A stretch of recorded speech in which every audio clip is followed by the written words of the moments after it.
नमस्कार। ज्ञान भूमि के YouTube चैनल पर आपका हार्दिक स्वागत है। आज हम काव्य प्रकाश की कक्षा में लक्षणामूला व्यंजना का स्वरूप तथा उसकी अनिवार्यता के विषय में बात करेंगे। एपिसोड 20वां है। इससे पहले 19वें एपिसोड में हम व्यंग्यार्थ के आधार पर लक्षणा का त्रिधा विभाजन समझ लिए थे। इसमें व्यंग्यार्थ के आधार पर दो प्रकार का विभाजन हुआ था, व्यंग्य का सद्भाव और व्यंग्य का अभाव। व्यंग्य के अभाव वाली जो लक्षणा थी उसको रूढ़ि लक्षणा कह दिए, जिसका अन्य नाम निरूढ़ा लक्षणा भी है। व्यंग्य के सद्भाव वाली लक्षणा की दो स्थिति बन रही थी, एक गूढ़ व्यंग्य और एक अगूढ़ व्यंग्य। गूढ़ व्यंग्य का मुखम विकसित वक्रिमम प्रेक्षितम वाला उदाहरण था।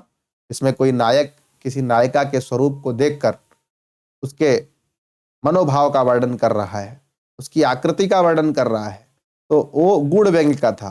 क्योंकि वहां पर जो वसित वक्रिमम ये जो शब्द आए थे, समुच्छलित विभ्रमा गति अपास्त संस्थामति, ये सब जो अपास्त संस्थामति सब मुख्यार्थवाद हुआ था और बहुत ज्यादा श्रम करने के बाद यहाँ पर उस व्यंग्यार्थ की प्रतीति हो रही थी जो वक्ता का अभीष्ट था।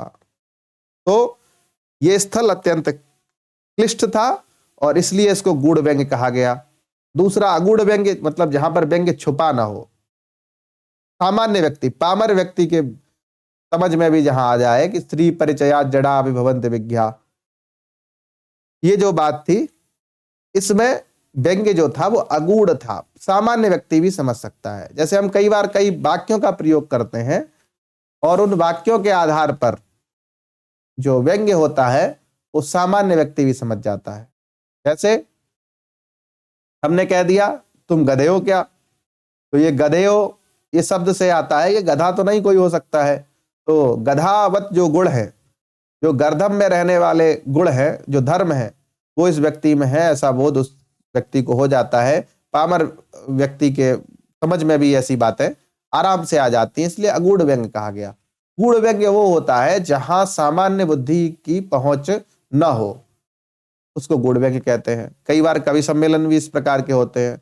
जहाँ अगूढ़ व्यंग्य होता है वहां हर कोई तालियां बजाने लगता है, लेकिन गूढ़ व्यंग्य की बात आ जाए, कोई कठिन बात कह दी जाए, तो वहां पर सब लोग नहीं समझ पाते। जो सहृदय हैं, जो काव्य के आनंद को लेने में मर्मज्ञ हैं, वही ऐसी बातों को समझ सकते हैं। इसलिए व्यंग्य के सद्भाव की दो अवस्थाओं का वर्णन किया, गूढ़ व्यंग्य, अगूढ़ व्यंग्य और अव्यंग्य। तो लक्षणा के तीन भेदों की बात विगत कक्षा में आचार्य मम्मट ने कर दी थी।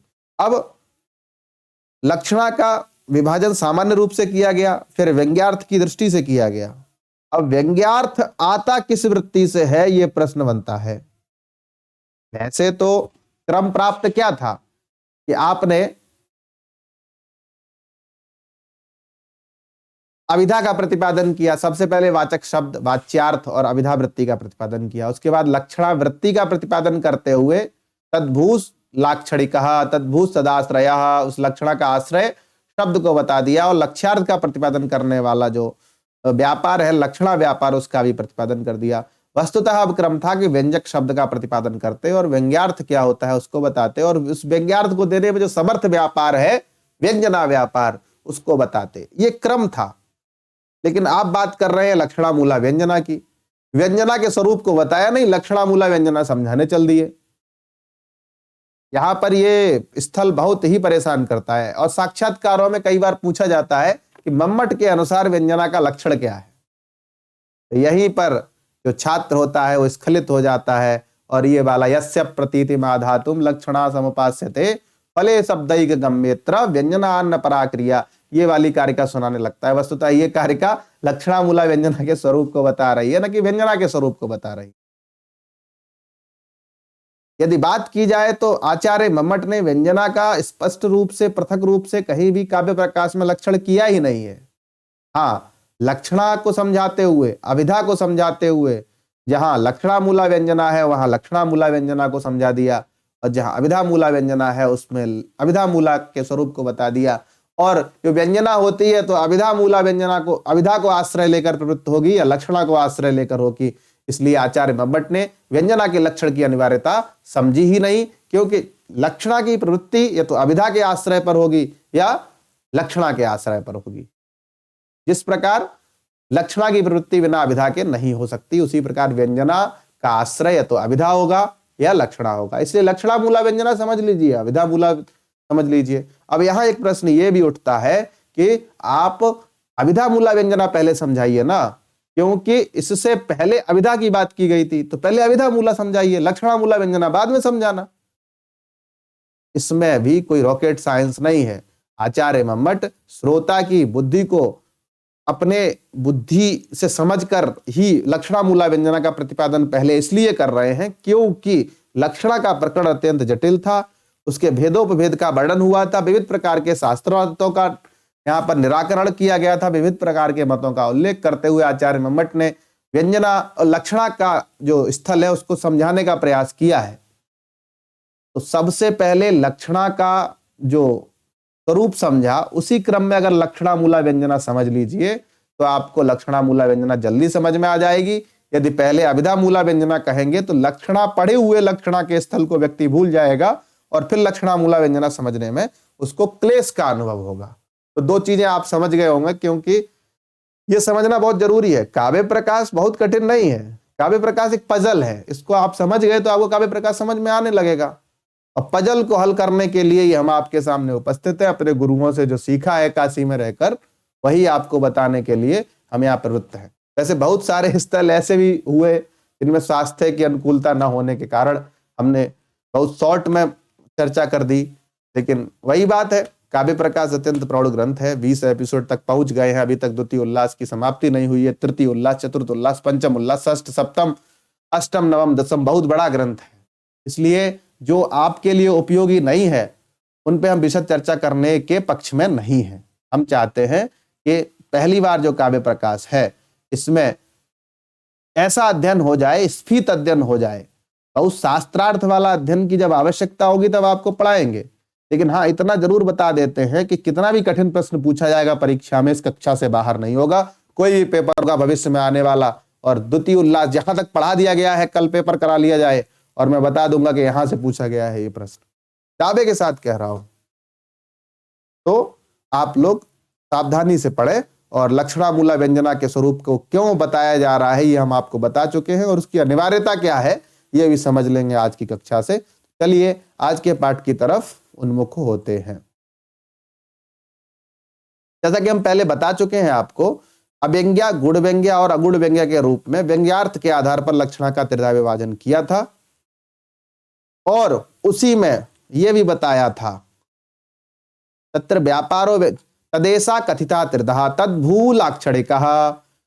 उस शब्द, उस गुण व्यंग्य, अगुण व्यंग्य और अव्यंग्य को देने वाला जो शब्द होता है वो लाक्षणिक शब्द होता है, इसलिए तद्भू लाक्षणिका शब्दः इति संबध्यते।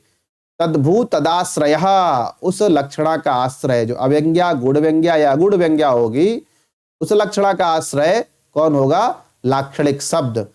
अब लाक्षणिक शब्द होगा तो लाक्षणिक शब्द में गुण व्यंग्य और अगुण व्यंग्य जब आएगा तो उस गुण व्यंग्य और अगुण व्यंग्य को देने में कौन से व्यापार की प्रवृत्ति होगी, इसी बात को बताने के लिए आगे उपक्रम करते हैं। तत्र व्यापारो व्यंजनात्मकः, उस लाक्षणिक शब्द में जो व्यापार होगा इससे गुण व्यंग्य या अगुण व्यंग्य आएगा। अव्यंग्य की तो बात ही नहीं है, तो गुण व्यंग्य और अगुण व्यंग्य आएगा, उस गुण व्यंग्य और अगुण व्यंग्य में जो व्यापार प्रवृत्त होगा उसी का नाम है व्यंजना व्यापार। तत्र व्यापारो व्यंजनात्मक। वैसे तो तत्र शब्द पूर्व का परामर्शक है, इससे यह अर्थ आना चाहिए कि लाक्षणिक शब्द के विषय में व्यंजना व्यापार प्रवृत्त होता है। लेकिन हर जगह भैया लाक्षणिक शब्द व्यंजना वृत्ति को या फिर व्यंग्यार्थ को देने में समर्थ नहीं होता है। निरूढ़ा लक्षणा में व्यंग्य का स्पर्श मात्र भी नहीं होता है, इसलिए वहां अतिव्याप्ति न हो जाए, इसलिए आचार्यों ने इनकी द्विधा व्याख्या करते हुए स्पष्ट किया है, ऐसा लाक्षणिक शब्द जो प्रयोजन की प्रतीति कराने में प्रवृत्त होता है, उस प्रयोजन युक्त लक्षणा, रूढ़ी लक्षणा से रहित जो अर्थ आता है उसमें जो व्यापार प्रवृत्त होता है, प्रयोजन की प्रतीति में जो व्यापार प्रवृत्त होगा व्यंजना व्यापार होगा। इसलिए प्रयोजनम ये व्यंजन व्यापार गम्यम एवं आगे कहेंगे, उससे पहले समझना ठीक नहीं है, जब आएगा तभी उसी स्थल को समझेंगे। कुतः इत्याह कस्मात् कारणात् व्यापारः व्यंजनात्मकः तस्मिन् लाक्षणिके शब्दे भवति इति जिज्ञासायाम् आचार्य मम्मटः त्रयोविंशतिकारिकायाम् उपक्रमं करोति। किं करोति? यस्य प्रतीतिमाधातुं लक्षणा समुपास्यते फले शब्दैक गम्येत्र व्यंजनान्न परा क्रिया, व्यंजनात् अपरा क्रिया न भवति। कुत्र? अत्र। अत्र अर्थात अस्मिन् स्थले। कस्मिन् स्थले? शब्दैक गम्ये फले। यथा कश्चित् वदति गंगायां घोषा, गंगायां घोषा इति उच्चारिते सति गंगा पदस्य कोऽर्थः? जलप्रवाह। जलप्रवाहे गृहस्य निर्माणं भवितुं न शक्यते इति मुख्यार्थवादः तत्र भवति। तस्मात् अनन्तरं किं भवति? जलप्रवाह इत्यर्थेन गंगायास्तटे घोषा इति मुख्येन अमुख्यार्थः लक्ष्यते। अत्र वक्तायाः अभिप्रायः किमस्ति? कस्मात् कारणात् वक्ता अत्र गंगायां घोषा इति वाक्यस्य प्रयोगः करोति? तदुच्यते वक्तायाः अभिप्रेतः किमस्ति? अत्र शैत्यपावनत्वादीनां प्रतीति गृहे भवतु इति वक्तायाः तात्पर्यमस्ति। अनेन तात्पर्येणैव वक्ता अत्र गंगायां घोषः इति वाक्यस्य प्रयोगः करोति, न तु गंगायास्तटे घोषः इति वाक्यस्य प्रयोग। अरे इदानीं संस्कृते जातं।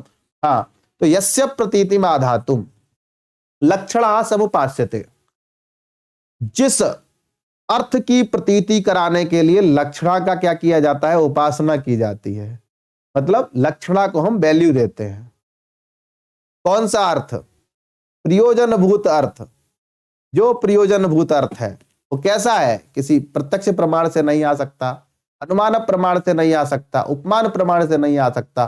शब्दैक गम्ये फले, शब्द प्रमाण से ही बोध जो फल है, प्रयोजन है, शैत्य पावनत्व शीतलत्व विशिष्ट जो फल है, उस फल की प्रतीति शब्दैक गम्य वाला जो फल है, उस गम्य फल की प्रतीति कराने में व्यंजनात् अपरा क्रिया न भवति। व्यंजना के अतिरिक्त कोई क्रिया अर्थात व्यापार नहीं हो सकता।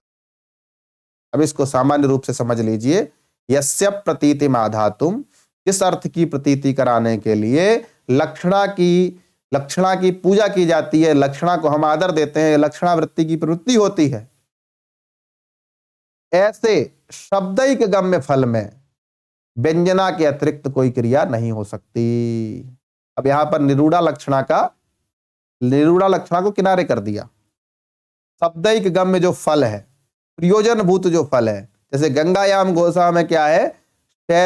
शैत्य पावनत्व, सेव्यत्व, मनोहरत्व इत्यादि जो फल है, कैसा है? शब्दैक गम्य है। तो व्यंजना शब्द व्यापार हो गया, अभिधा शब्द व्यापार हो गया। लक्षणा के विषय में जरूर कह दिया है, चाह शब्द व्यापार शांतरार्थनिष्ठो लक्षणा। तो वहां पर अर्थनिष्ठा लक्षणा अथवा शब्द निष्ठा लक्षणा विवाद का विषय रहता है। आचार्यों ने उसका समाधान भी किया है, लेकिन व्यंजना के विषय में बहुत नहीं समझना है। व्यंजक शब्द का जो व्यापार है उसे व्यंजना व्यापार कहते हैं और उससे व्यंग्यार्थ की प्रतीति होती है। ऐसे व्यापार शब्दों में ही प्रवृत्त होते हैं, लक्षणा व्यापार भी लाक्षणिक शब्द में ही प्रवृत्त होना चाहिए। लेकिन जो विवाद का विषय है उस पर हम चर्चा न करें तो ज्यादा अच्छा है। तो जिस अर्थ की प्रतीति के लिए यस्य प्रतीतिम् आधातुं, जिस अर्थ की प्रतीति करने के लिए लक्षणा की उपासना की जाती है, लक्षणा को समादर दिया जाता है या लक्षणा को प्रवृत्त किया जाता है, उस शब्दैक गम्य फल में व्यंजना के अतिरिक्त कोई व्यापार नहीं हो सकता। इसी बात को वृत्ति के माध्यम से स्पष्ट करते हुए आचार्य मम्मट लिखते हैं, प्रयोजन प्रतिपादयया, प्रयोजन प्रतिपादयितुम् इष्टः प्रतिपादयिषा तया प्रतिपादयिषा। मतलब जो प्रयोजन, जो प्रतिपादित करने की इच्छा वाला जो प्रयोजन है, और मतलब वक्ता जो है उसका प्रयोजन क्या है? गंगायाम घोषा कहने के बाद गंगा के घर में, जो गंगा के तट पर जो घर है, भले ही गंगायाम घोषा कह रहा है कि गंगा में घर है, गंगा के तट पर बने हुए घर को गंगायाम घोषा, गंगा के जल प्रवाह में घर की जो वक्ता का कथन का अभिप्राय है वो क्या है? प्रयोजन की प्रतीति कराने की इच्छा। उस इच्छा से जहां यत्र लक्षणावृत्ति के माध्यम से शब्द प्रयोग भवति, शब्द का प्रयोग किया जाता है, तत्र उस स्थल पर नान्यतस्तत् प्रतीति, उस प्रयोजन की प्रतीति उस शब्द के माध्यम से ही होती है। गंगा रूपी जल प्रवाह, गंगा का क्या अर्थ है? जल प्रवाह। तो गंगा शब्द का प्रयोग ही उस शैत्य पावनत्व की प्रतीति करा सकता है, न कि तट शब्द से उस शैत्य पावनत्व की प्रतीति हो सकती है। नान्यतः तत्प्रतीति अपितु तस्मादेव शब्दात् तत्प्रतीति अर्थात शैत्य पावनत्व भूत प्रयोजनस्य प्रतीति गंगा शब्देन एव जायते न तो तट शब्देन। न चात्र व्यंजनाद्रते अन्यो व्यापारः। तो शैत्य पावनत्व की प्रतीति कराने में व्यंजना के अतिरिक्त कोई व्यापार नहीं हो सकता, इसलिए प्रयोजन की प्रतीति व्यंजना व्यापार से होती है। कई बार प्रश्न पूछा गया है कि गंगायाम घोषः इत्यत्र शैत्य पावनत्व प्रतीति कीदृशी? वाच्यार्थभूता, लक्ष्यार्थभूता, व्यंग्यार्थभूता, तात्पर्यार्थभूता। तो यहां पर कंफ्यूज नहीं होता है, व्यंग्यार्थ रूप में है। शैत्य पावनत्व की प्रतीति व्यंग्यार्थ रूप में है, व्यंजना व्यापार की प्रवृत्ति होती है, व्यंजक शब्द यहां पर कारण बनता है। तो ये सब चीजें आप समझ के रखिए, तभी आपको ये सब बातें समझ में आएगी। तो ये सूत्र संख्या 23 आपको समझ में आ गया होगा। इसके बाद क्या लिखा है? तथा ही, इसलिए नाविदा समयाभा, अब स्पष्ट कर रहे हैं। अब यहां पर आचार्य मम्मट चीजों को क्लियर कर रहे हैं कि प्रयोजन की प्रतीति केवल और केवल व्यंजना व्यापार से होगी। इसलिए लिखा है ना, व्यंजनान्न परा क्रिया, व्यंजना के अतिरिक्त कोई दूसरा व्यापार प्रयोजन की प्रतीति जो शब्दैक गम्य है, शब्द प्रमाण गम्य है, जो अर्थ है फलभूत शैत्य पावनत्व की प्रतीति, वो व्यंजना के अतिरिक्त कोई नहीं कर सकता। इसीलिए व्यंजना के अतिरिक्त नहीं कर सकता है तो अभिधा से क्यों नहीं हो सकता है? ऐसी पूर्व पक्ष के रूप में अपनी बुद्धि बनाकर अभिधा का खंडन करेंगे, लक्षणा का खंडन करेंगे, कहेंगे अभिधा से उस प्रयोजन की प्रतीति नहीं हो सकती। ना अभिधा समयाभावात, समय अर्थात संकेत, संकेतित नहीं होता है। गंगा का अर्थ है जल प्रवाह, ये जल प्रवाह क्या है? समय है, संकेत द्वारा प्राप्त है। यहां पर संकेतक ग्रह से गंगा पद से जल प्रवाह अर्थ आता है, परंतु शैत्य पावनत्व की प्रतीति संकेतित नहीं है। इसलिए संकेत का अभाव होने से, समय का अभाव होने से, समय मतलब यहां टाइम वाला समय नहीं है, समय मतलब संकेत, जो संकेतित किया जाता, संकेतित चतुर्भेद जात्यादि जातिरेव, या फिर संकेतक ग्रहम, जो क्या था? व्याकरण उपमान को साप्त वाक्यात व्यवहारतश्च वाक्य से शेषात् विवृतिर्वदन्ति सान्निध्यतः सिद्ध पदश्च वृद्धा, ये वाली जो बात की गई थी जब अभिधा को समझ रहे थे तब। तो समय अर्थात संकेत के अभाव में अभिधा नहीं हो सकती, क्योंकि अभिधा के लिए संकेत होना चाहिए। गंगायाम घोषा इत्यादौ ये पावनत्वादयो धर्मास्तटादौ प्रतीयन्ते तत्र गंगादि शब्दाः संकेतिताः। स्पष्ट भी कर दिया आचार्य मम्मट ने, कह रहे गंगायाम घोषा इस वाक्य में जो पावनत्वादि धर्म तट में प्रतीत होते हैं,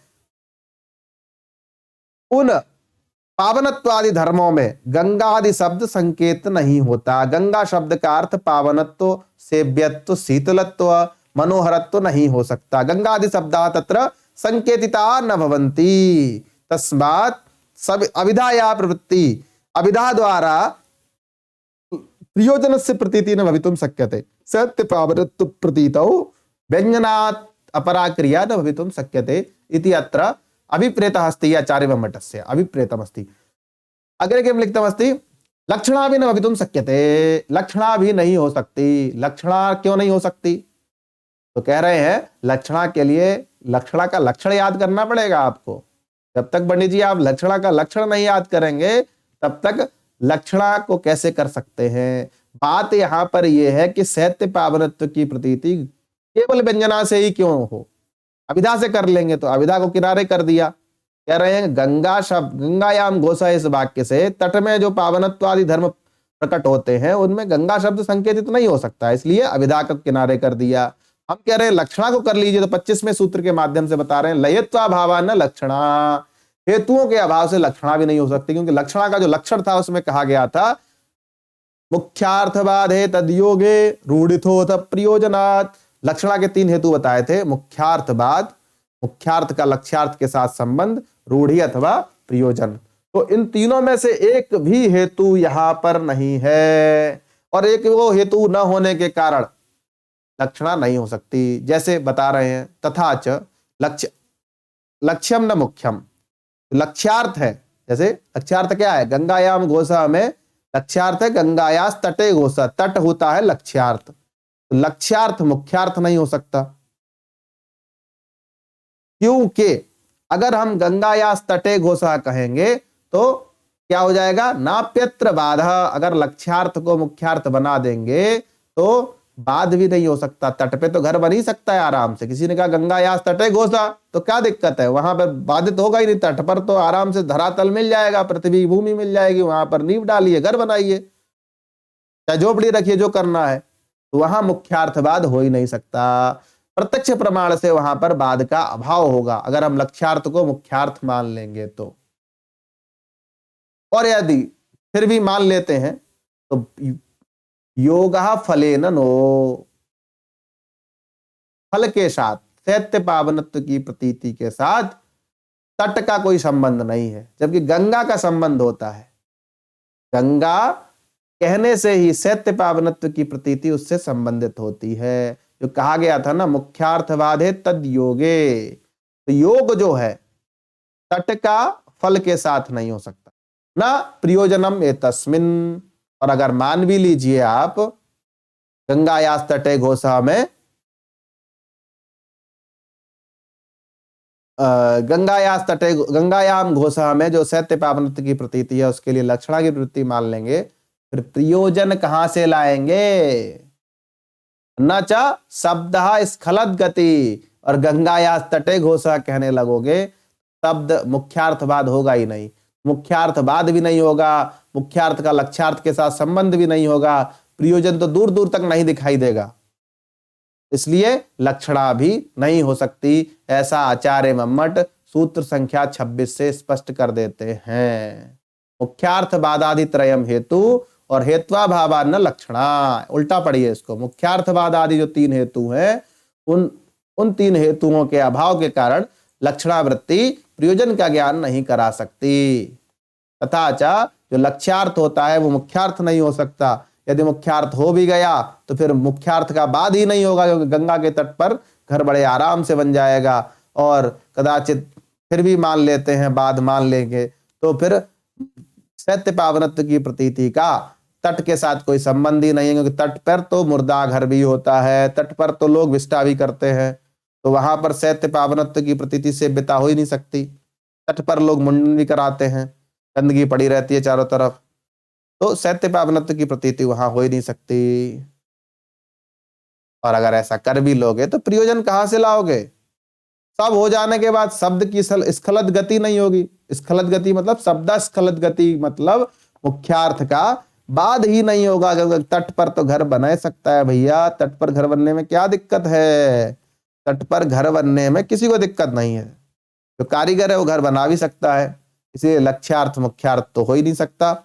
और अगर हो भी जाए तो यहाँ बाद भी नहीं होता, बाद हो जाए तो फल के साथ योग भी नहीं है, और इसमें कोई प्रयोजन भी नहीं है, और शब्द की गति स्खलित नहीं होती। इसी बात को वृत्ति के माध्यम से आचार्य मम्मट और स्पष्ट कर रहे हैं। यथा जैसे गंगा शब्द स्रोतसी सबाधः इति तटम लक्ष्यति, गंगा शब्द स्रोत अर्थात जल प्रवाह में बाधित हो जाता है और तट का बोध कराता है, तट को लक्षित करता है। तद्वत तटे पे सबाधः स्यात् तत्प्रयोजनम लक्षयेत्। अगर हम मान लेते हैं कि स्रोत में ही बाध होता है, जल प्रवाह में ही बाध मान रहे हैं, तट पर भी बाध मान लेंगे, तो फिर क्या तत्प्रयोजनम लक्ष्येत्, तो फिर उसकी प्रयोजन की प्रतीति कहां से होगी। न च तटम मुख्योर्थः, तट मुख्यार्थ नहीं हो सकता, तट मुख्यार्थ नहीं हो सकता। अगर बना लेंगे मुख्यार्थ तो नाप्यत्र बाधा, तो बाध नहीं होगा। न च गंगा शब्दार्थस्य तटस्य पावनत्वाद्यै लक्षणीयै संबंधः। अगर गंगा या तटे घोषा में तट को हम मुख्यार्थ मान लेंगे तो जो दूसरा हेतु तद योगे कहा गया था, जब तट मुख्यार्थ हो जाएगा तो पावनत्वादि धर्म क्या हो जाएंगे, लक्ष्यार्थ हो जाएंगे। तो पावनत्वादि लक्ष्यार्थों का मुख्यार्थ तट के साथ कोई संबंध नहीं है, ये हम बात पहले ही बता चुके हैं, क्योंकि तट पर पावनत्व, सेव्यत्व इत्यादि हो ही नहीं सकता। कहीं कहीं मंदिर होते हैं, बाकी जगह तो सब जगह कहीं बाल छीले जा रहे हैं, कहीं मुर्दा जल रहा है, कहीं लोग विष्टा कर रहे हैं, कहीं लोग कपल्स घूम रहे हैं। ऐसी स्थिति गंगा के तट पर होती है। पावनत्व, सेव्यत्व, शीतलत्व कहाँ से आएगा? इसलिए गंगा शब्दार्थ से तटस्य पावनत्वाद्ययी लक्षणीयई कह संबंध न संबंध भवति नापि प्रियोजने लक्ष्य किंचित प्रयोजनम। यदि भैया हम कह ले कि प्रियोजन को लक्ष्यार्थ मान लें, प्रियोजन की प्रतीति को लक्षणावृत्तिजन्य मान लेंगे, फिर एक और प्रयोजन, क्योंकि लक्षणा की शर्त है रूढ़िम प्रयोजनम व उद्देश्य, तो फिर एक और प्रयोजन चाहिए। प्रयोजने लक्ष्य किंचित प्रयोजनम न भवितुम शक्यते नापि गंगा शब्द तटमेव प्रयोजनम प्रतिपादयितुम समर्था। गंगा शब्द तट की तरह प्रयोजन को प्रतिपादित करने में समर्थ नहीं हो सकता। गंगा शब्द तट के समान प्रयोजन को प्रतिपादन करने में असमर्थ है। इसलिए यहाँ पर लक्षणा का भी औचित्य नहीं है। मुझे लगता है आज का विषय यहीं पर स्पष्ट किया जाए, रोक दिया जाए, क्योंकि ये जो स्थल है ना, ये इंटरव्यू में भरमार के पूछे जाते हैं। तो मैं सोच रहा हूं कि इसको यहीं पर रोक देता हूं। और आप दो चीजें आप समझ गए कि लक्षणावृत्ति की प्रवृत्ति नहीं हो सकती, अभिधावृत्ति की प्रवृत्ति नहीं हो सकती। क्या बताने में? प्रयोजन का प्रतिपादन करने में लक्षणा और अभिधा नहीं प्रवृत्त होगी। ये बात तो आप समझ लिए। और लक्षणा को अगर प्रवृत्त करेंगे तो किस प्रकार अनवस्था दोष होता है, लिखा है ना, एवं अनवस्था स्यात् या मूलक्षय कारिणी। अगर हम इसको अगली वीडियो में बताएंगे किस प्रकार अभिधा को लक्षणा से जबरदस्ती अगर हम प्रयोजन की प्रतीति करवाएंगे तो किस प्रकार अनवस्था दोष होगा, उस अनवस्था दोष को बताएंगे। क्योंकि साक्षात्कारों में अक्सर देखा गया है कि वो बोल देते हैं एवं अनवस्था स्यात् या मूलक्षय कारिणी इत्यनयाः कारिकाय इत्यस्याः कारिकायाः को अभिप्रायः काव्य प्रकाशे। तो यहाँ पर बात मुंह थूक सब बंद हो जाता है जो इंटरव्यू देने जाता है। तो ये कारिका, इस कार्य अभी तक आप क्या समझे थे? आज का जो विषय था उसी को समझे थे। लक्षणा मूला व्यंजना का स्वरूप क्या है इसको समझ रहे थे, और उसकी अनिवार्यता क्यों है। क्योंकि प्रयोजन की प्रतीति न विधा से हो सकती न लक्षणा से हो सकती। लक्षणा से करेंगे तो मुख्यार्थवाद आदि तीनों हेतु नहीं है, जबरदस्ती करने का प्रयास करेंगे तो अनवस्था दोष हो जाएगा। इसलिए व्यंजना के अतिरिक्त कोई व्यापार इस प्रयोजन की प्रतीति कराने में प्रवृत्त नहीं हो सकता। इस बात को हम अगली वीडियो के माध्यम से समझेंगे। तब तक के लिए धन्यवाद, नमस्कार, जय हिंद।